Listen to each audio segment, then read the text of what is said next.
Pokémon is my favorite series of games of all time. I started playing this series when I was 4 years old. I could barely read, and my brothers sat me down and gave me a Game Boy Advanced SP with Pokémon Red. And oh boy, did I play it! Did I beat it? Of course not, I was 4. But I at least made it far enough to get an Ammonite, so life wasn't that bad. For the longest time, I've had opinions on these beloved games of mine, but with nobody to share them with. At least not to their full extent. But now, as an adult man with a YouTube channel and critical thinking skills, it's finally time to do what I've always wanted to. Talk about and rank every mainline Pokemon game. I know this isn't exactly a cutting-edge video, talking about a nearly 30-year-old game like it's brand new. But this is something I've always wanted to make, and even if my brothers are the only ones that watch this, shout out to you boys, love you lots, then it'll still have been worth it. But enough with all that sap, let's talk about a different oak. Pokémon Red and Blue. You know it, you either love it, or hate it, or have some secret third opinion. It's the game that started it all, and it influenced essentially every single game in the series to come after it. There's a reason people say these are all the same game, cause they kinda are. Let me guess, your team has 6 Pokemon with 1 to 2 types each and 4 moves? How unique. There's probably too many staples of the Pokemon franchise that this game started to even list. I'd be here forever. So I'll do it really quick instead. Battling, catching, training, surfing, healing, biking, losing, spending, trading, rivaling, evil teaming, gymming, and probably breathing. I don't know, there's no proof. Even the core game loop of beating 8 gyms to challenge the Elite Four and Champion is the same. These really are just remixes of one another. Granted, what they remix is absolutely different enough to make each entry valid. For the most part. It's like saying all the Mario Kart games are the same because they have wheels and a car. What's next? A Pokemon game with Pokemon? The premise of capturing different creatures to befriend them and, more importantly, make them fight is a really good idea, which could have ended up going really poorly if done wrong. Thankfully, the first batch of Pokemon they cooked up have held up pretty good.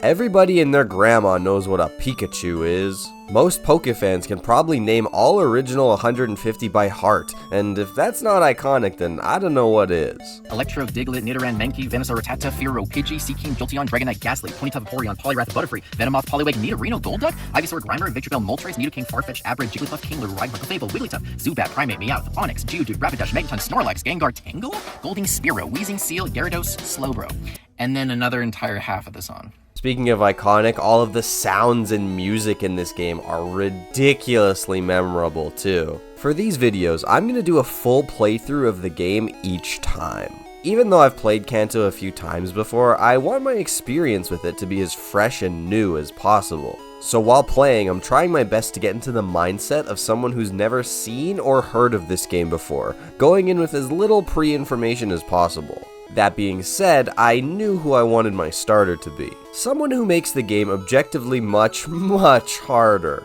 Charmander. Now I know what you're thinking. This guy is a starter Pokemon, the only one available in the game. How bad can it be? Oh no. Pokemon Red is a crazy game, man, one that you could not make nowadays. It's truly a product of its time. They had no chill in the 90s. People said the craziest shit back then. There's burglars and whips. Pokemon fucking die. Like a lot too. They made a whole tower for it. Look at this guy. What the fuck's going on here? Children are giving old men back rubs on a yacht? I can underage gamble? Yes! Why is this old man spying on young girls through the window? That's fucking weird. Apparently the reason your dad isn't in the game is because he left to go to war. There's fucking Poke-War in this game, dude. Lieutenant Surge isn't named that just because he's a killer, man.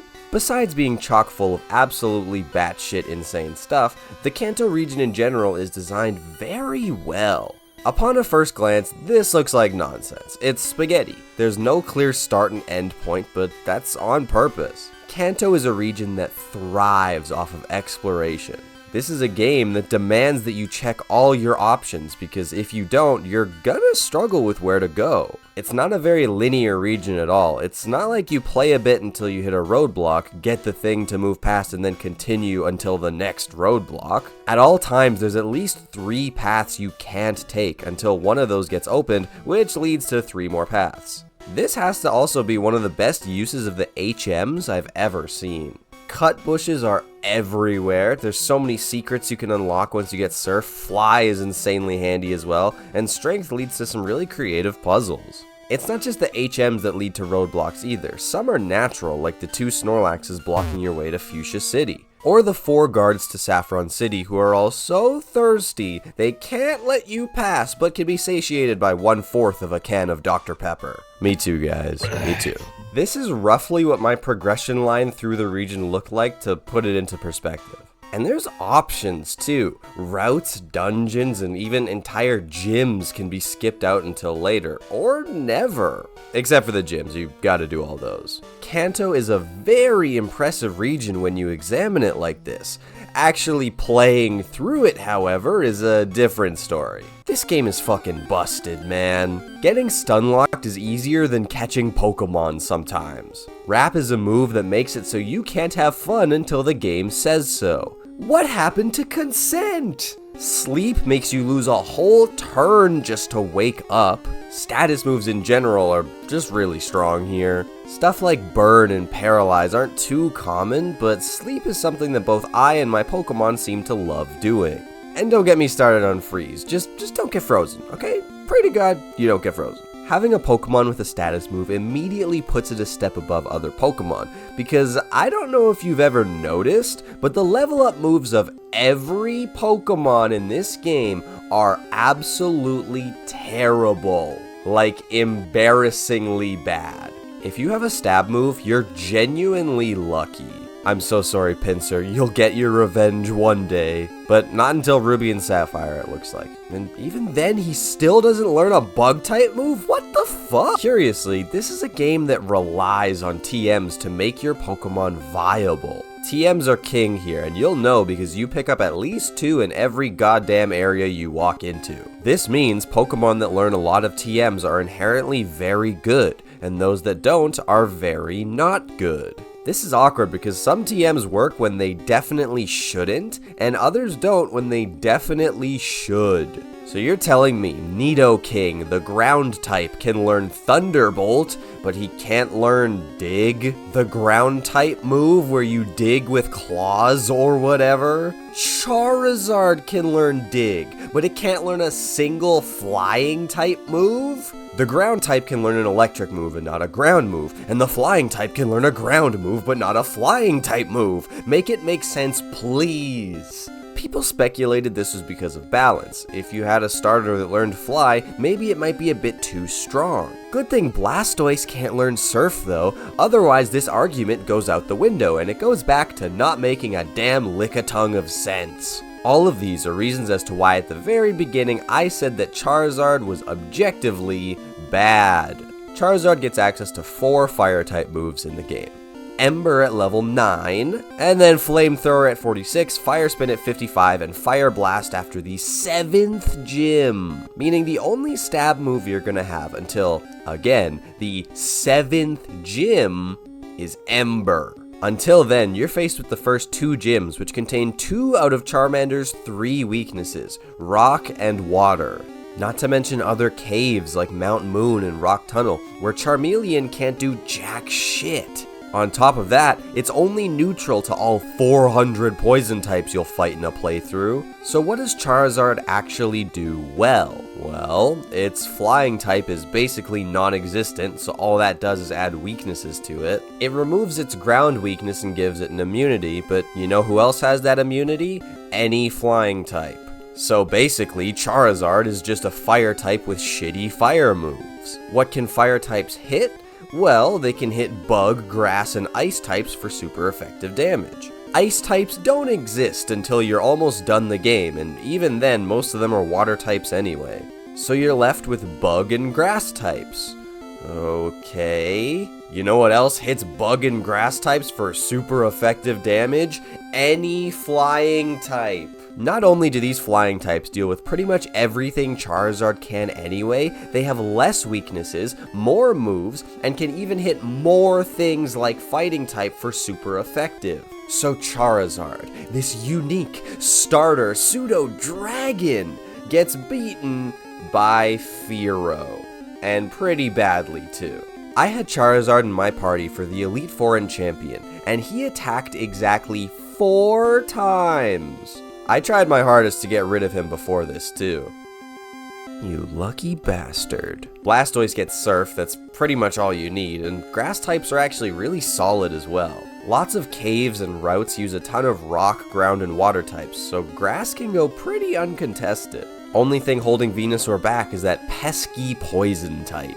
Reason being is, of course, psychic types. Now I'm sure you know this, but in case you've been living under a Geodude, let me explain, because honestly, the reasons are pretty damn hilarious. First off, let's take a closer look at the Gen 1 stats. You've got your HP, attack, defense, seems pretty normal so far. Alright, speed, okay.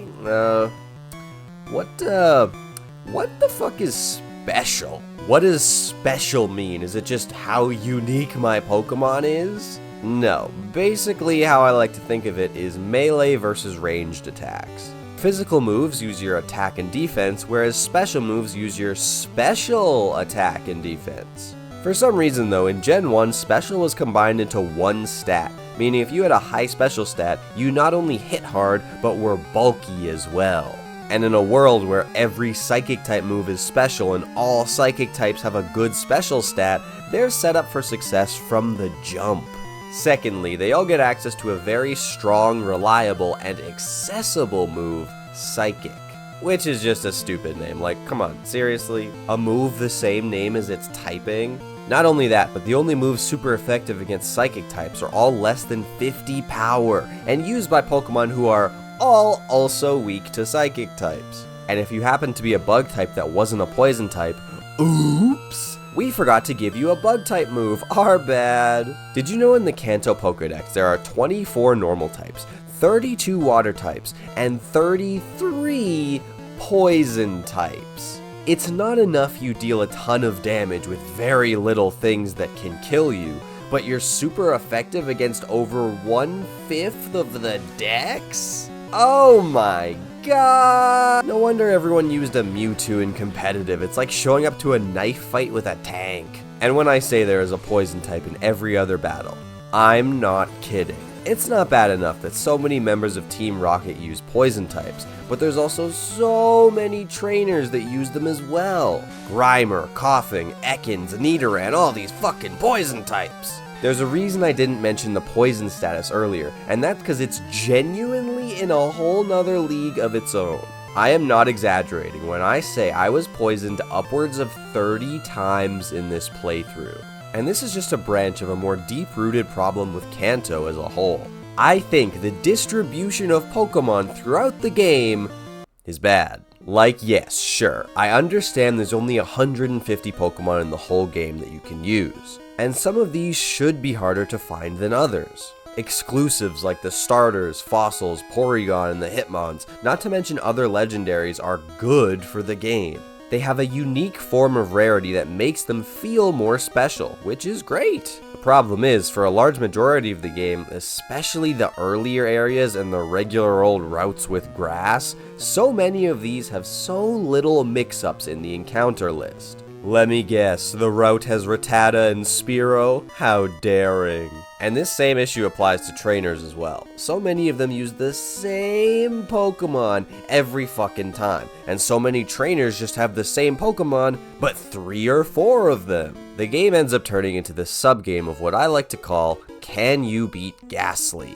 I was inspired by the Lavender Tower, where the majority of trainers look like this. This is an issue that is copied throughout the whole game, just with different Pokemon. Can you beat Geodude? Can you beat Coughing? Can you beat Tentacool? Lots of stretches of this game consist of you fighting against the same Pokemon a ton in a row, so the question comes down to, can you beat it? If yes, then you're fighting the exact same battle over and over, and if no, then you're stuck in hell, most likely getting poisoned again.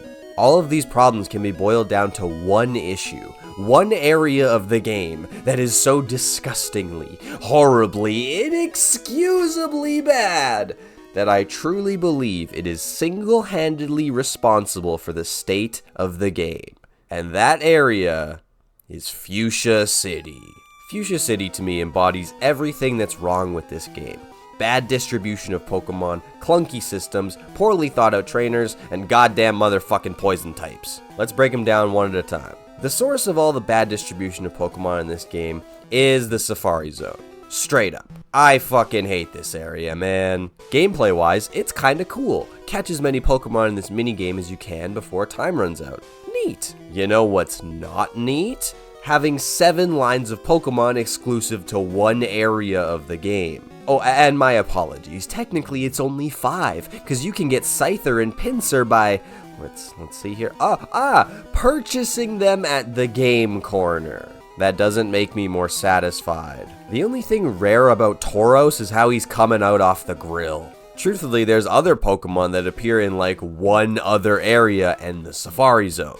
And my question is, why? This area is hoarding so many fine Pokemon that could easily populate elsewhere. Why the fuck can Nidoran only be found on the second route of the game and the Safari Zone? The second issue highlighted in this bum-ass town, the clunky item system. See, your bag only has a limited number of item slots to hold things. Realism-wise, this is a fine addition. Gameplay-wise, it's abysmal dog booty. It wouldn't be such an issue if you didn't have 2 or 3 TMs to pick up every 4 fucking minutes. Also, for some reason, the Safari Zone quest is connected to 2 different necessary HMs? I don't know why, man. Shit just happens. The third reason I hate Fuchsia City is these horrible ass trainers. See, Gen 1 has a problem that really bugs me, and that's gyms not using Pokemon of the same type. For example, the trainer in Brock's gym uses ground types for some reason instead of rock. It's kinda stupid, and I know I shouldn't be as mad about it as I am, but if something doesn't make sense, I'm gonna call it out for not making sense. I already expressed that I don't like how many Pokemon types are in this game, but the one place I'd expect, no, want them to be in, is the Poison Gym. So tell me why the majority of fucking trainers in this gym use goddamn Drowsy. That's not a poison type. Not even close. Is it just because it uses poison gas? Is that it? You know who else uses poison moves that inflict poison? Any poison type. You might argue, blah, it's ninja themed because Koga says confusion, sleep, poison. Okay, first off, they don't even fucking put me to sleep like the Pokemon is known to do. And secondly, if that's the case, then what the fuck is he doing here? At least with Brock's ground types, it kinda makes sense. What the fuck is this? Koga's gym sucks. A poison gym was a dumb idea, and him and his invisible walls can go suck a lemon. But fear not, dear viewers, I'm not gonna sit here and complain without giving a fix for this problem, this time anyway. In my opinion, there's 2 ways you can make Fuchsia City better. The first is ditch the poison gym. Practically half the trainers in the game use poison types anyways. You know what could be a fun and easy compromise? A bug gym. Lots of bug types like Pinsir, Scyther, and Venomoth are underutilized, and with this theme, you can still have Koga and the ninjas as the gym. The second fix is to ditch the Safari Zone and replace it with what I like to call Fuchsia Forest. Basically, just make it a forest filled with bug and poison types. This way, you can keep a lot of encounters like Execute, Scyther, and Pinsir here, and move more common Pokemon like Tauros to some regular-ass routes. You can even keep the 500-step minigame by saying, "Oh, the forest is swarming with bugs. If you bring your Pokemon, it'll attract them and they'll chase you away. Also, don't stay too long or the bugs will still chase you away." Boom, problem solved. Fuck Fuchsia City, fuck the Safari Zone, fuck the gym, and fuck the zoo for not letting me steal Ammonite.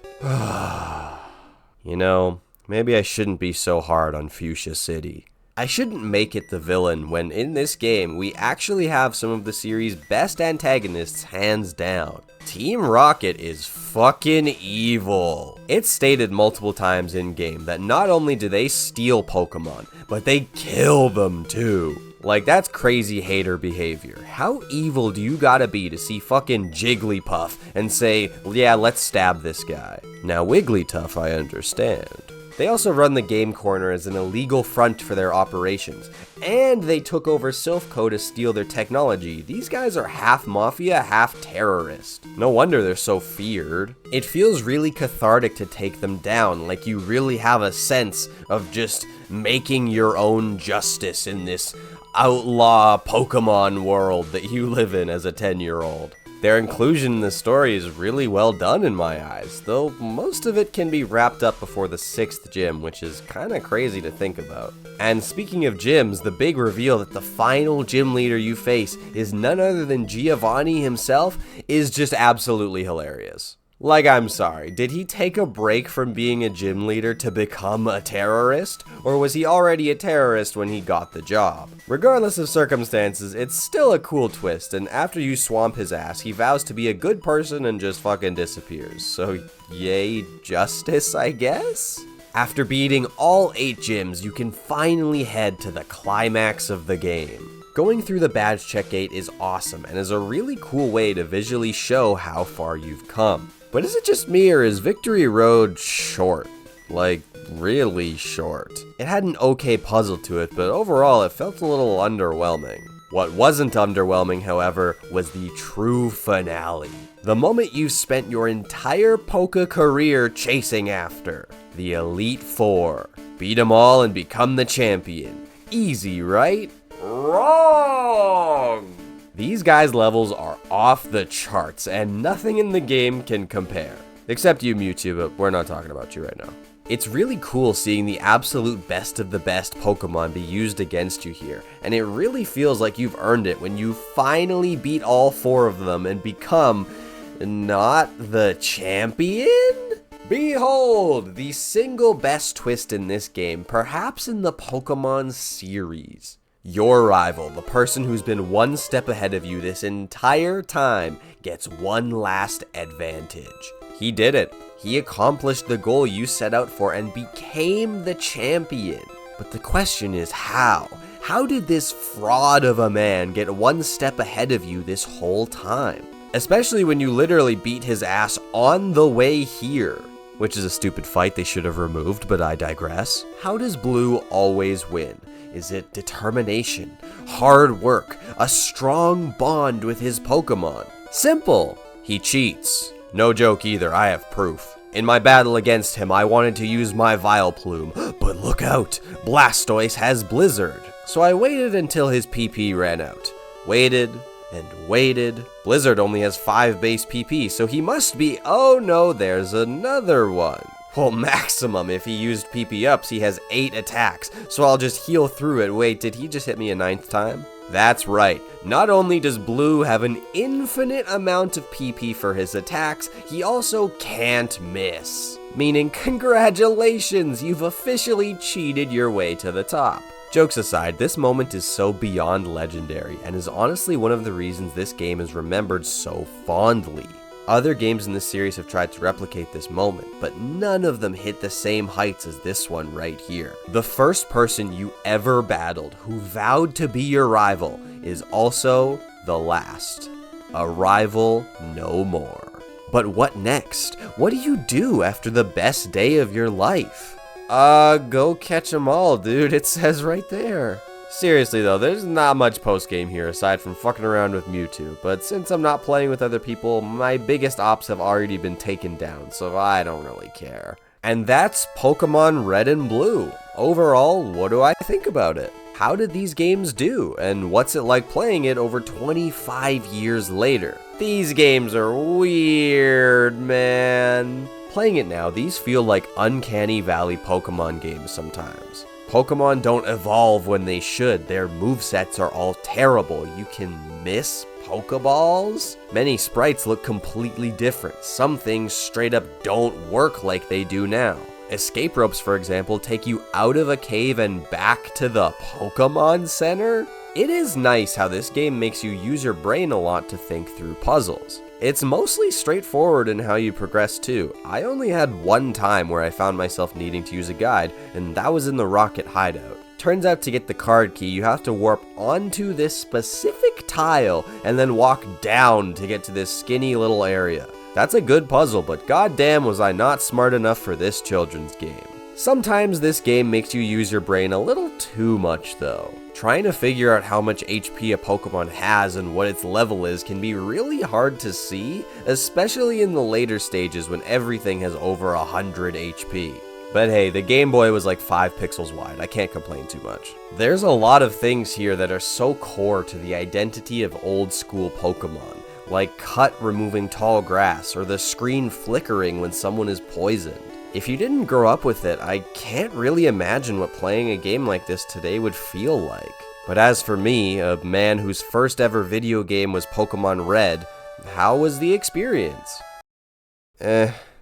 Despite what I've heard people say, this game was piss easy. The AI is just straight up bad at the game, so if you come in with a decent knowledge on Pokemon and how to play the game, you won't have any issues. I was able to beat the champion 20 levels below it because Blue doesn't know how to use his Pokemon. Yeah, I used potions, but who cares? I didn't do a challenge run. If I did a Nuzlocke of this game, I probably would have killed myself in real life after Brock. This game isn't the worst thing I've touched, but it's very far from the best, and honestly, if you never played it before and you want to give it a try, don't finish it. Play it until you're bored and then drop it, because once you've seen a bit of it, you've kinda seen it all. It's hard to recommend too now, knowing that there are better games that optimize and fix some of the problems I had with this game. But overall, Pokemon Red and Blue is an absolutely fine experience that I'm glad I did for the sake of this video, but will most likely never, ever play again. My top 6 favorite Kanto Pokemon at the moment are Nidoking, Bellsprout, Hitmonlee, Rhydon, Kabutops, and Ditto. So for now, seeing as I have nothing to compare it to, Pokemon Red and Blue are officially the best Pokemon games. Oh, thank God it's over. I need to take a break from Kanto. Oh no. Oh no. Who the hell are you?